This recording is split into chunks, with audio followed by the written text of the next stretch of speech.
안녕하세요. 안녕하세요.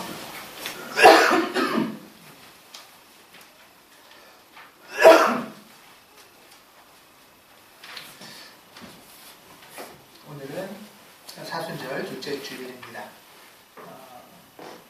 지난 주일이 사순절 첫 주일이었으니까 이제 한 주간, 물론 제수일부터 하면은 한 열흘 또는 지난 한 주간 이제 사순절의 시작이었습니다. 저는 사순절 한 주간 잘 지내셨습니까?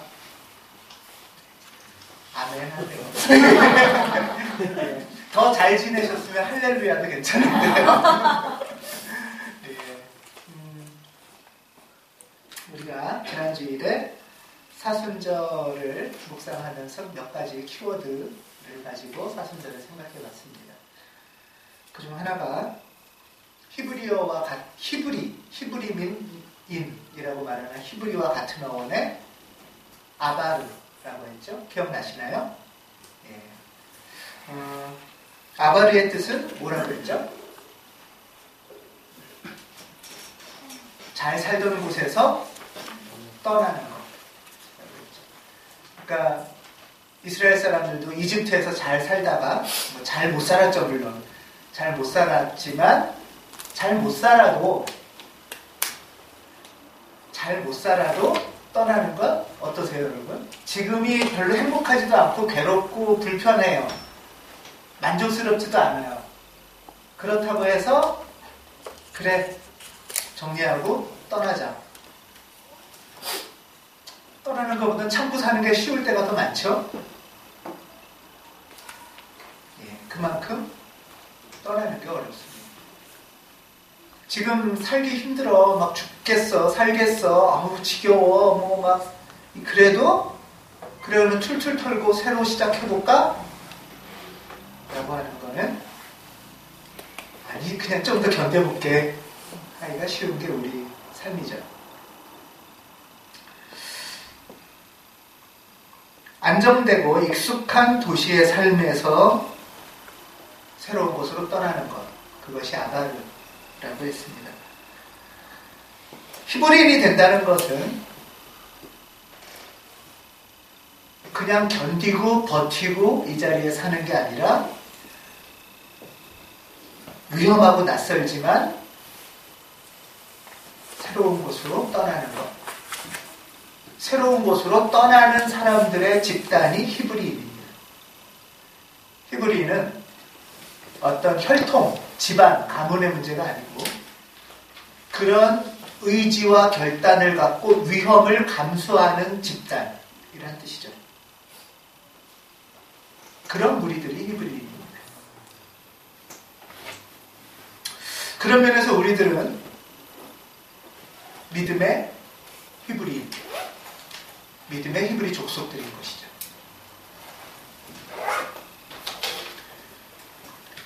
이 떠남을 성공의 세례식에서는 거절하기라고 얘기한다고 그랬죠. 두 가지 키워드 기억나시죠? 떠나는 것, 거절하는 것. 떠나는 건 여기 살다가 이사 간다는 뜻은 아닐 수 있잖아요. 여러분들 이사 가진 않으실 거잖아요. 네. 여기 살지만 아닌 것에 대해서 거절하는 것이 떠나는 거죠. 어떤 면에서는.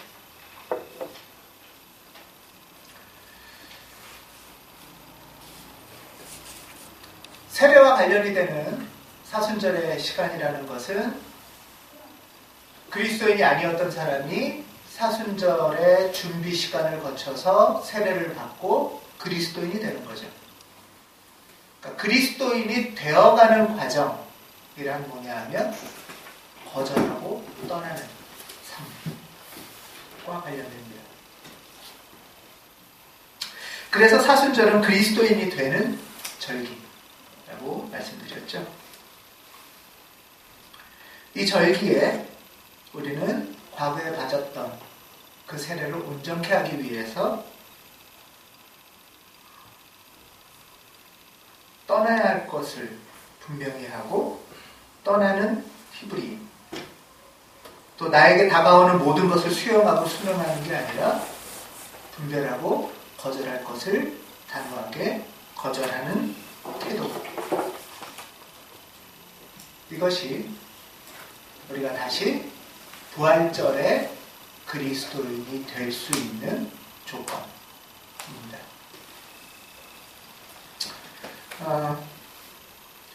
오늘 말씀은 마태복음을, 우리 주보에는 마태복음이 있는데요. 마태복음 16장 24절 25절 굉장히 많이 들어본 말씀이시죠?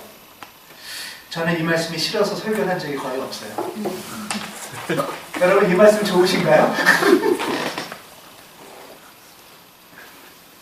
자기 십자가지를 나를 따르려면 자기 십자가를 지고 나를 따라오느라. 이거 엄청나게 과격한, 이렇게 전도 안 돼요. 이래가지고 나도 싫은데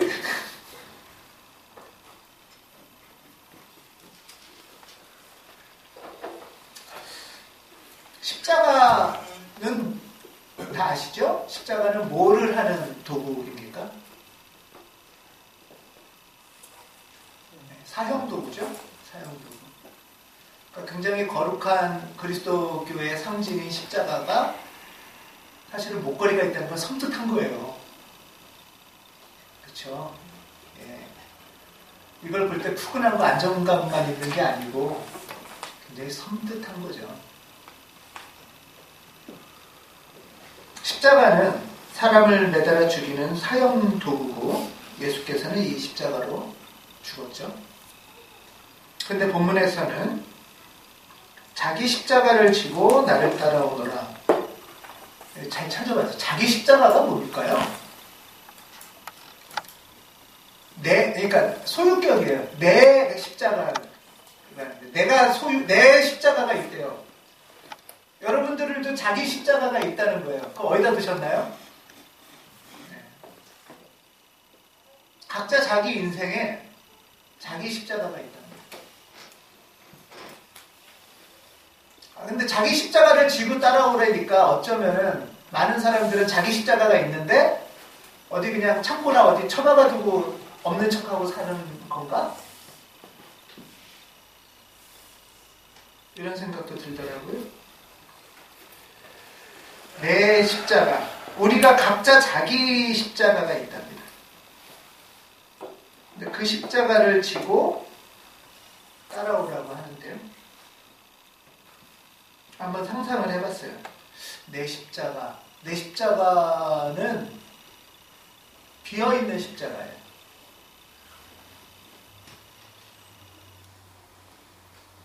그러면 그 십자가는 누구를 매달아야 하는 십자가인가?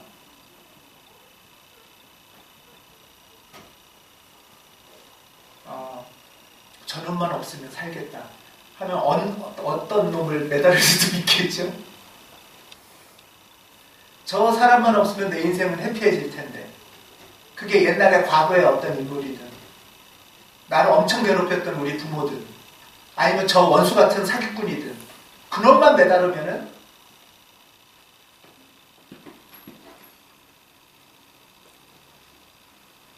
근데 여기는 조금 맥락이 다릅니다. 자기 십자가에 자기를 매달으라는 말씀 같아요. 왜냐하면 그 다음 나오는 본문이 누구든지 자기 목숨을 구하고자 하는 사람은 잃고 자기 목숨을 잃는 사람은 찾을 것이다. 굉장히 많이 들어본 말씀이시죠. 근데 저는 솔직히 말하면 이걸 진지하게 묵상하고 싶지 않았던 말씀이기도 해요.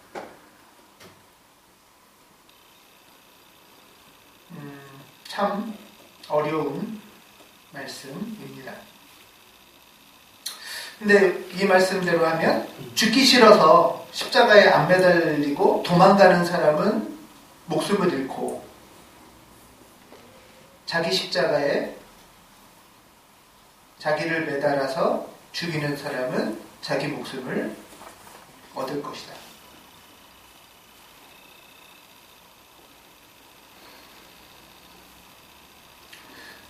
그리스도교의 신비는 이런 영역과 연결됩니다.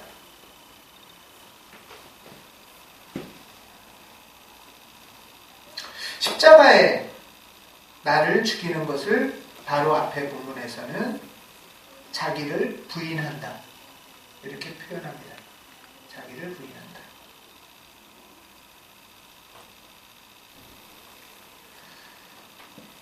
그러니까 아바르나 거절하는 것과 연결해서 말하면 뭔가 이렇게 떠나거나 거절하는 게 죽는 것 같이 어렵고 힘들고 무서운 일이라는 거예요. 사실은. 자기 고향을 떠나는 것 같은 거, 나한테 다가오는 뭔가를 거절하는 것 같은 게 뭐 별거 아닐 것 같은데 무서워 죽겠는 거죠, 사실은. 그만큼 선택하기 어려운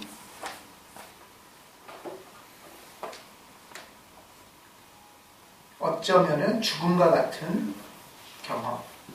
그런데 그 길만이 자기 목숨을 구하는 길이라고 예수께서는 말씀하십니다.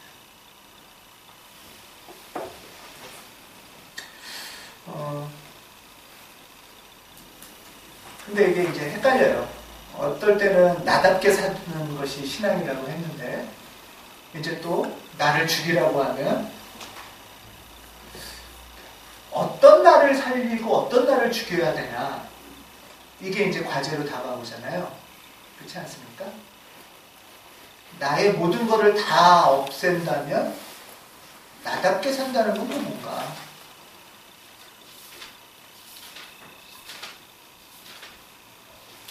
하나님께서는 엄청나게 나를 사랑하신다고 했는데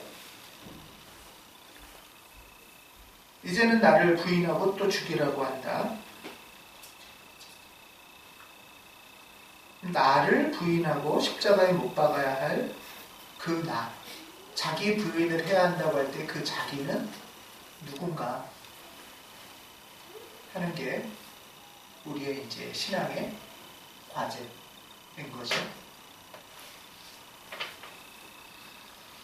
오늘 이사령교가 앞에 처음 주보에는 없는데요. 제가 하나를 추가해서 부탁드렸어요. 마가복음 10장 17절에서 22절. 마가복음 10장 17절에서 22절입니다. 이 말씀도 많이 들어보셨던 말씀이죠. 예.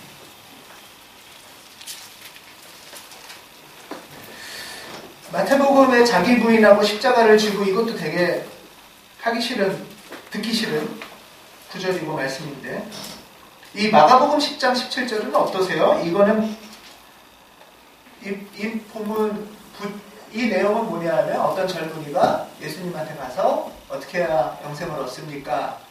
하니까 이렇게 해라.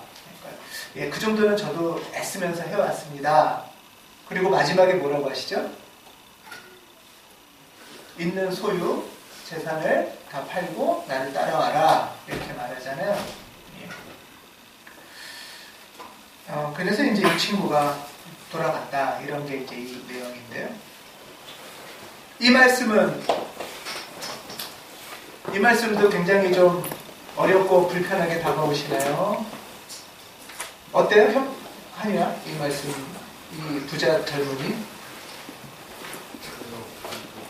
안 불편해요? 아, 왜요? 부자가 아니었어. 가진 게 없어서? 나는 부자가 아니라 예외일 수 있다. 갑자기 마음이 좀 편안해지시나요? 예. 이 젊은이가 예수께 와서 영원한 생명을 얻으려면 제가 어떻게 해야 합니까? 이렇게 묻죠. 영원한 생명, 영생. 이거는 성경에서 나오는 영생은 생물학적인 불로장생이 아니고 영원한 생명, 하나님이 주시는 삶, 하나님과 함께하는 삶, 하나님 나라에서 살 수 있는 삶. 본래 하나님이 창조하신 나답게 존재하는 삶. 그것이 어떻게 해야 가능합니까? 하고 묻는 거죠.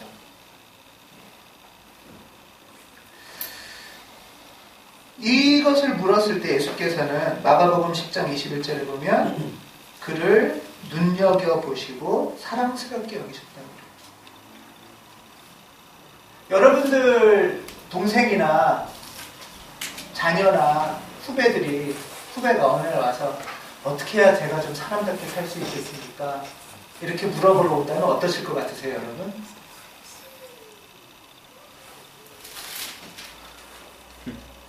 아주 진지하게 우리 애가 갑자기 동생이 어떻게 해야 내가 좀 살 수 있을까?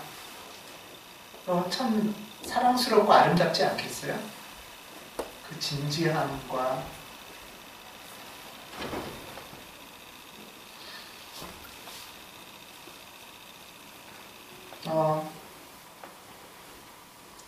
그렇게 다가왔을 때 예수께서는 여러분 같으면 이런 말씀 하실 수 있겠어요? 가진 것을 다 팔아서 가난한 사람한테 주고 와라. 이제 여기가 이거 보면은 2단과의 차이인데요. 2단은 다 팔아서 현금을 일로 갖고 와라. 여기로 갖고 와라는데 여기는 반대 두고 와라. 2단과의 차이입니다.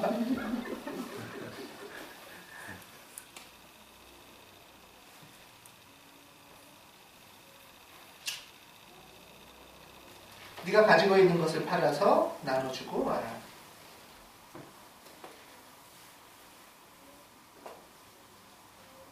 이 얘기를 듣고 이 젊은 청년은 22절에 이렇게 나와 있습니다. 그는 이 말씀 때문에 울상을 짓고 근심하며 떠나갔다. 예수님 말씀이 행복한 말씀만은 아닌 거죠.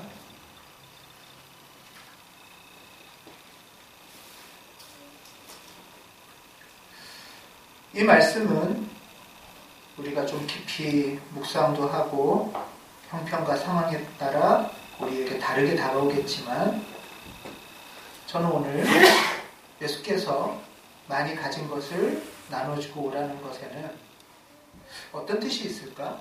또는 이 친구는 왜 그렇게 울상을 짓고 근심하며 가버렸을까?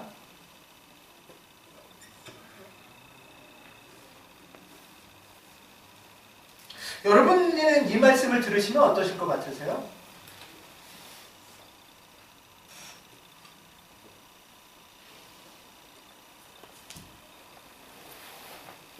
아, 예수님을 괜히 만났구나. 괜히 물어봤다. 그냥 내가 하던 대로 할 걸. 이런 생각이 들 것 같아요. 근데 못 들을 걸 들어서 울상을 졌어요. 울게 생긴 거예요, 마음이.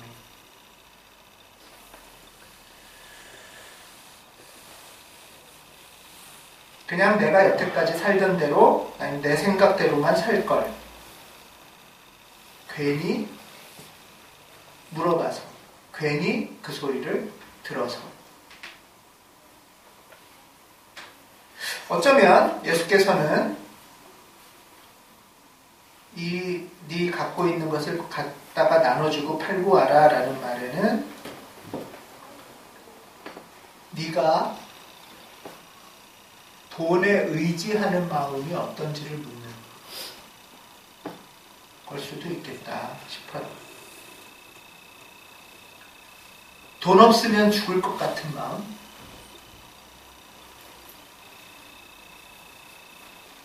그 마음을 거절해 볼 수 있냐 하는 질문. 혼자 저는 생각을 하다가 이 사람이 젊은 사람인데 부자라 혹시 부모님이 일찍 돌아가셔서 유산을 많이 받았나? 이런 생각도 한번 해봤어요. 젊은 사람인데 어려서 만약에 부모님이 돌아가시고 재산만 많이 물려받게 됐다면 어쩌면 부모님을 잃은 상처가 내가 이 세상, 이 거친 세상 그나마 살 수 있는 거는 외롭고 쓸쓸한 이 세상에 돈밖에 없다. 나를 지켜줄 건 돈밖에 없을 거야. 악착같이 이거라도 지켜야 내가 사람들이 무시 안 하고 부모 없는 놈이라고 손가락질 안 하고 살 수 있는 건 아닐까? 그런데도 여전히 가시지 않는 어떤 외로움, 어떤 누군가 따뜻한 깊은 관계를 만나고 싶은 어떤 바람 속에 예수께 왔는데 예수께서 바로 그 돈을, 목숨 같았던 그 돈을 지금 묻는 얘기일 수도 있겠다, 이런 생각도 한번 해봅니다. 여러분들은 그렇게 놓을 수 없는 목숨 같은 어떤 것, 어떤 게 있으세요?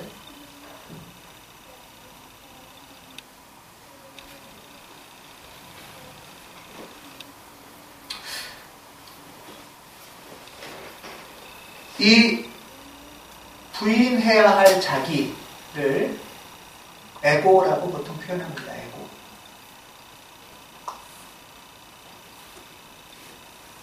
우리는 이 에고가 곧 나라고 착각하지만 내가 자유로운 나로 빛나려면 에고의 껍질을 깨야 합니다. 이 에고를 죽여야 내가 될 수 있습니다. 어쩌면 이 젊은이에게 예수께서 하신 말씀은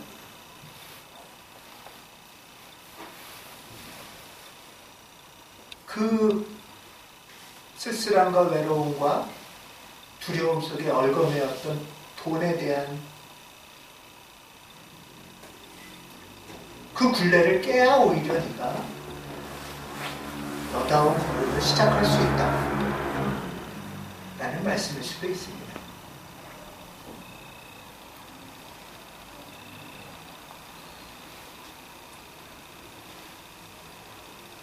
이 에고는 사실은 내가 아닙니다. 그래서 나답게 살기 위해서 예수께서는 그 가짜나 에고를 부인하고 십자가에 매달라, 이렇게 말씀하시는 겁니다. 그런데 이 에고를 부인하고 거절하고 떠나기가 쉽지 않습니다. 아니, 사실은 그게 뭔지 잘 모릅니다. 그게 나일 거라는 착각을 하거든요.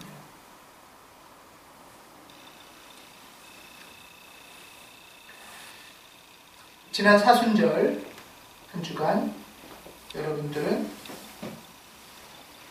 내가 무엇에서 떠나볼까? 무엇을 거절할까?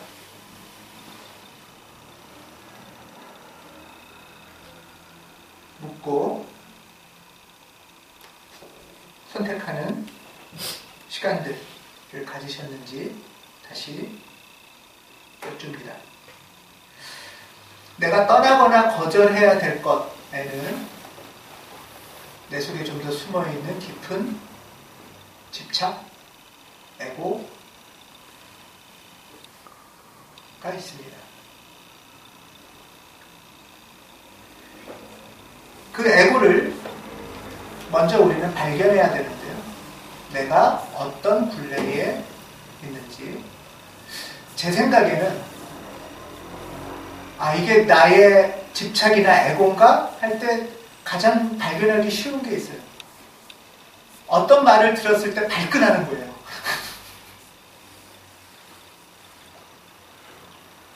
또는 어떤 말을 들었을 때 마음 깊이 우울해지기 시작하는 거예요. 때에 따라서.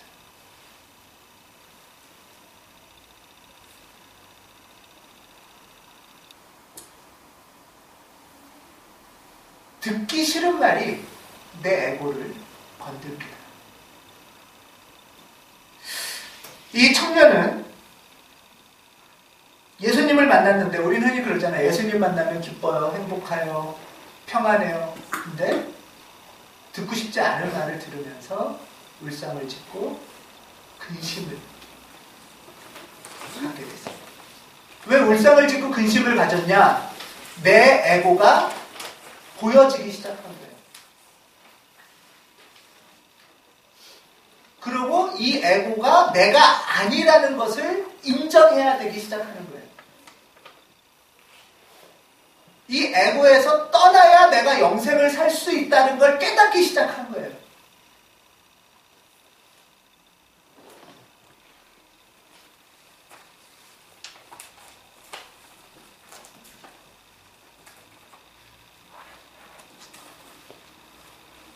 가짜 나를 발견하면 우리는 부끄럽고 외면하고 거부하고 싶습니다. 화도 납니다. 저도 요새 아내한테 화를 좀 많이 내고 있거든요.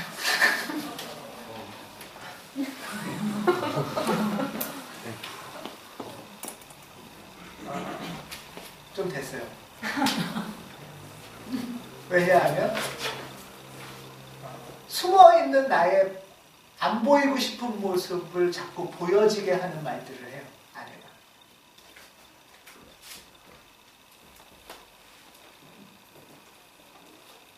그냥 이렇게 조금 덮고 살고 싶은데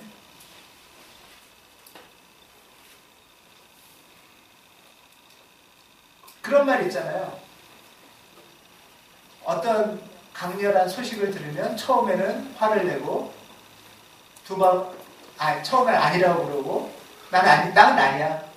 그러다가 두 번째 아니라는 것으로 안 되겠으면 그 다음에 예를 들면 뭘 잘못했는데 들켰어요. 애도 그렇고 어른도 그렇고 똑같아요. 이거 네가 했지. 그럼 처음에 뭐라고 그래요? 아니요. 아니라고 그래요. 이거 당신이 했지. 아니요. 그러다가 두 번째는 더 이상은 아니라고 할 수가 없어요. 그러면 그 다음에 뭐라고 그래요? 그래, 내가 그랬다. 어쩔래? 뭐 어떡할 거야? 그래, 나 이러다 죽을래. 뭐 이런 식인 거예요. 근데 그러다가도 시간이 더 지나면 그 사실을 인정할 수밖에 없게 되면서 그래, 내가 이렇지 뭐 하고 자책하고 우울해지기 시작해요. 근데 이게 건강한 기도의 여정이에요.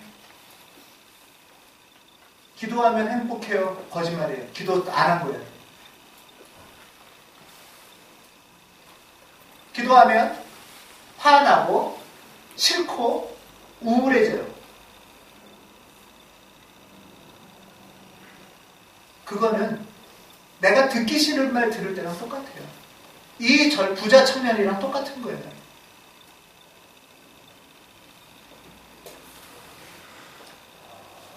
에고를 죽인다는 거는 머리로만 할 수 있는 일이 아니에요. 그만큼 무섭고 두렵고 화나고 우울해지기도 하는 일이기 때문에 이거는 명석한 판단이나 강한 의지로 할 수 있는 영역이 아니에요. 그래서 성령의 도우심이 필요해요. 성령만이 괜찮아 라는 말씀을 하실 수 있어요. 성령만이 우리에게 용기를 주실 수가 있어요. 부끄러워하지 않아도 된다고 격려해 주시는 분이 성령이십니다. 또 하나는 신앙의 공동체가 있어야 합니다. 부끄러움을 외면하지 않도록 격려해주는 공동체.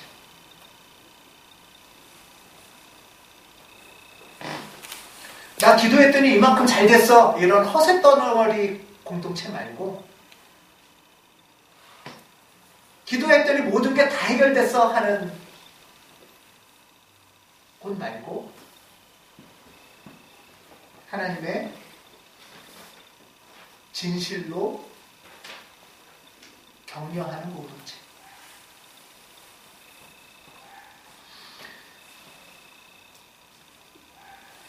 저는 우리 교회가 영성 공동체가 되길 기대한다 라고 올해 말한 것은 바로 이겁니다. 경청 모임에선 바로 이런 내 안에 에고를 발견하도록 격려하는 모임입니다. 사랑스러운 눈길 가운데 서로 하나님에게 듣기 싫은 소리에 귀를 열도록 서로 기도해주는 공동체가 필요합니다.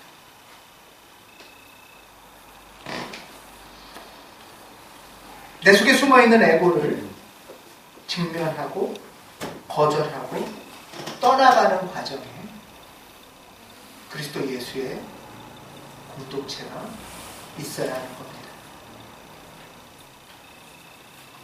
사랑하는 가온교우 여러분, 두려워하지 마십시오.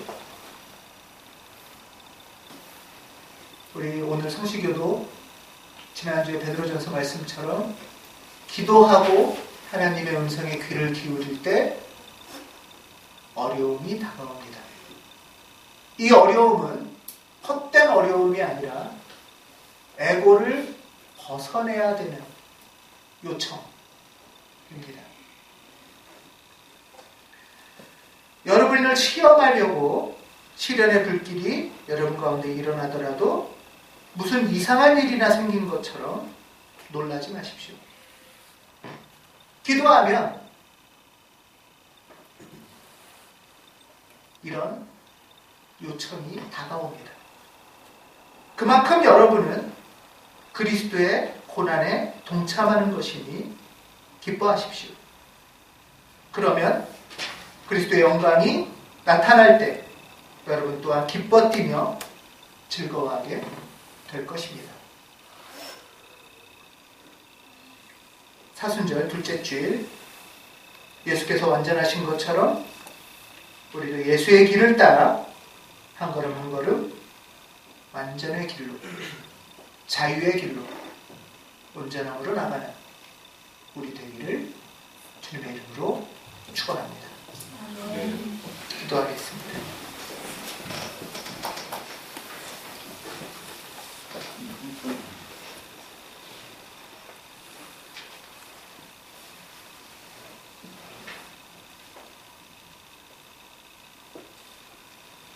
주님, 우리가 어떻게 하면 영생을 살 수 있을지, 부활 생명을 누릴 수 있을지, 나다움으로 존재할 수 있을지 우리는 당신께 묻습니다.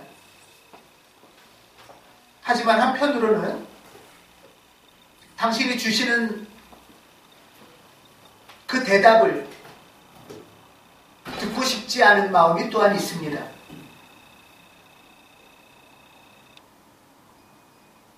주님, 우리에게 용기를 주시고 성령의 공동체가 함께 하셔서 우리의 귀를 열게 하시고 용기 있고 씩씩하게 당신의 이끄신 가운데로 나아갈 수 있도록 사순절 둘째 주간 축복하여 주시옵소서. 주 예수 그리스도의 이름으로 기도합니다. 아멘.